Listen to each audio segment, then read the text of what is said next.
First time we've had him on the show, and we're looking forward to it. He's a Hall of Famer, three-time NFL champ, elite analyst on Fox.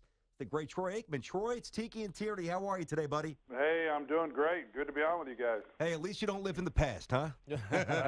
Not often.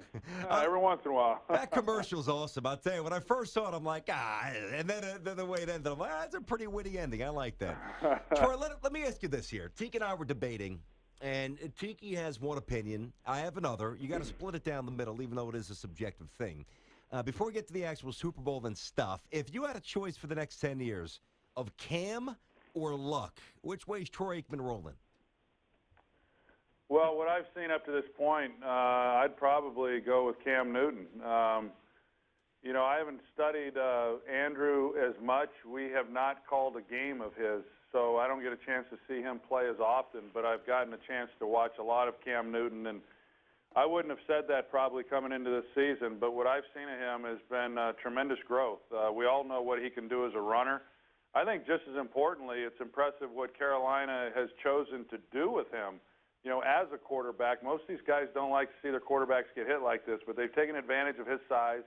He loves to do it, but he's improved mostly, as a passer, and we've seen it, and I've seen it in every game that I've called. He's made throws that are difficult throws. I mean, I'm not prone to hyperbole, so I'm not going to say that he makes throws no one else can make, because there's only 32 of these jobs. If you can't make them, you shouldn't be in the league. But he has made throws that I don't think that he would have made in previous seasons. So his growth there has made him a dangerous combination, and he's doing it without his number one receiver. People talk about it, but we saw the impact of losing that guy in Green Bay was to Aaron Rodgers, and yet Cam's lost his number one receiver. He's got another wide receiver in Ted Ginn, who has not been a receiver at virtually every place he's been, and yet he's been exceptional for Carolina in the two seasons he's played with them. So I'm impressed with what I've seen of Cam Newton at this stage of his career. Yeah, it helps when you have a guy like Ted Ginn who can get behind any defense. We were joking. You can play cover two and back up to 20 yards. He's still going to get behind the safety. Yeah. And Cam's got the cannon to get it down there. But when you look at the Super Bowl, and obviously the experience goes to Peyton. This is his fourth trip here, obviously with only one win. The stage, you've been on this stage. I played on this stage, but not nearly at the quarterback position. Do you think that affects Cam at all? Because it feels like every time he takes the field, regardless of circumstances, he's unaffected by the pressure of the moment. Yeah, Tiki, I really believe that Cam feels that he was born for moments like this. I mean, when we went into the playoffs, the question always is for a young quarterback, and granted, he's been in postseason before, is, how's he going to handle it? How's he going to handle a team that has had such a great year, number one seed in the postseason? They got bounced a couple years ago when they were the number one seed, and he's played great. And then you go back on his career and you say, well, he won the Heisman Trophy. Obviously, a lot of attention comes with that. A lot of attention in the national championship game. He plays great.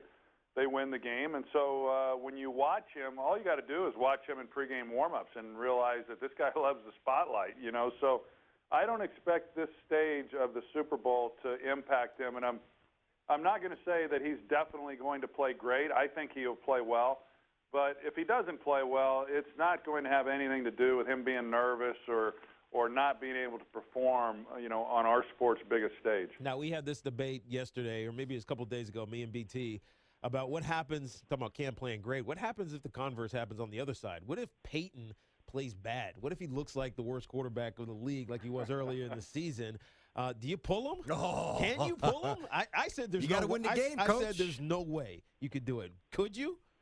I'm not sure that would happen. It would really kind of depend just how bad things get, I guess. But I hate to even, think like that going into this game.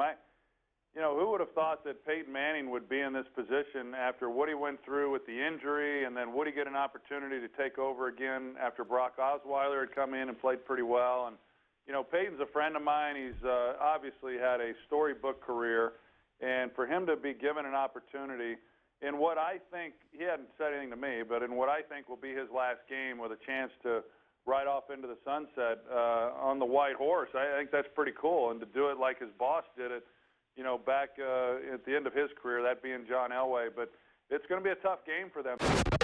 It's been a minute now, 20 years really, to be exact, since the Cowboys won a world championship. Obviously, that was your last one when you were 30. But it feels like Jerry Jones is desperate for this to happen again. And how does it happen for the Dallas Cowboys? Because I know it feels like it's there, but it sometimes feels like it's a long way away still also.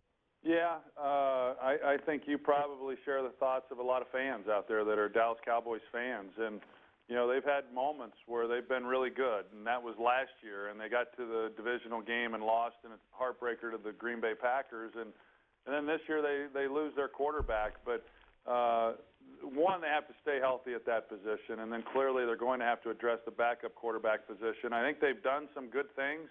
I don't know. It's a hard team to really evaluate. Was last year what this team is, and the only reason they didn't have a good year this year was because of the injury to Romo?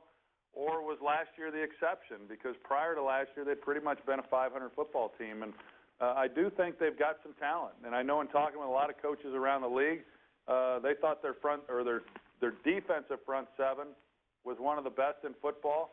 Offensive line, certainly very talented. So they got a lot of things that they can build around, but they just haven't been able to maintain any level of consistency. Jerry Jones is on record as saying that he was upset that he didn't draft Johnny Manziel. He got talked out of it.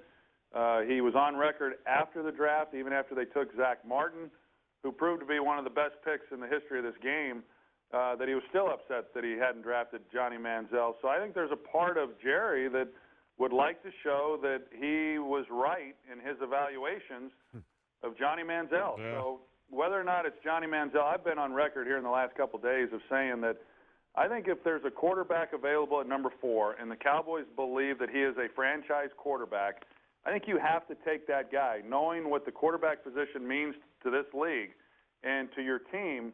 You don't have to play right away. Tony Romo's a great quarterback, and he just needs to be healthy. But if you can establish yourself for another 10 to 15 years following Romo's tenure, I don't know how you can pass on that. But if they decide to, I believe that either Johnny Manziel or RG3 will be in a Cowboys uniform next year. Wow.